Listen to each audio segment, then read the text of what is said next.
Hello, Park Road, and welcome to an episode of Always Reforming, your opportunity to hear about news and events in the life of Park Road. And Park Road, a few of you have let us know that you had some difficulty locating the form to nominate someone for elder or deacon.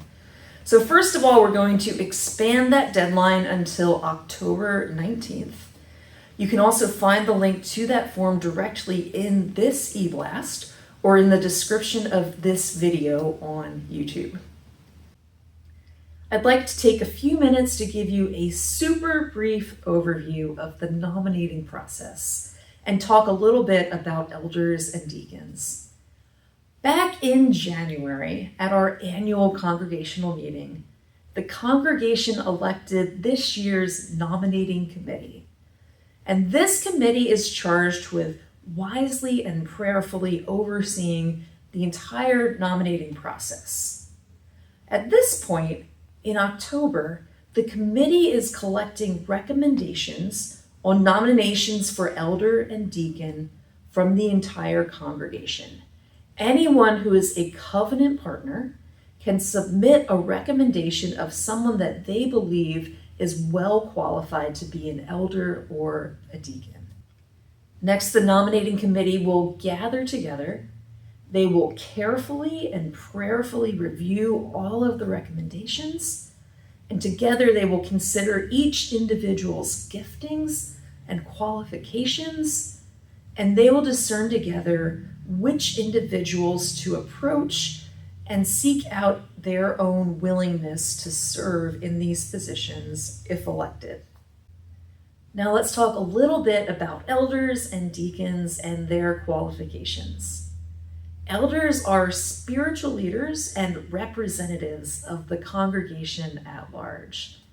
They are charged with discerning and governing and caring for the spiritual well-being of the congregation as a whole.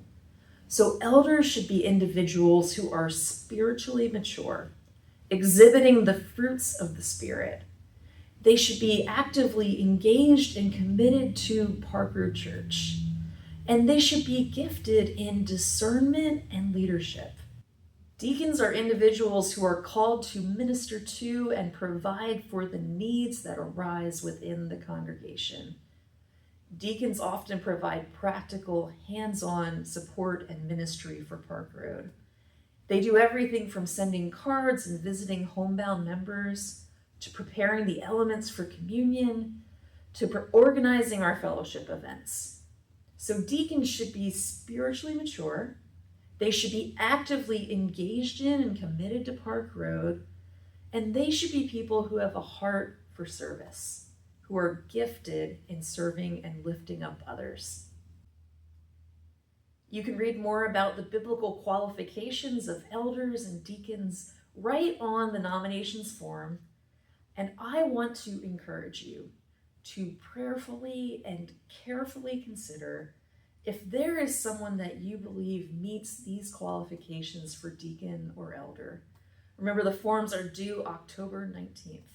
So please, if you are a covenant partner and you feel led to recommend someone to the nominating committee, please fill out a form and submit it. Park Road, I love you. I am praying for you, and I will see you this Sunday.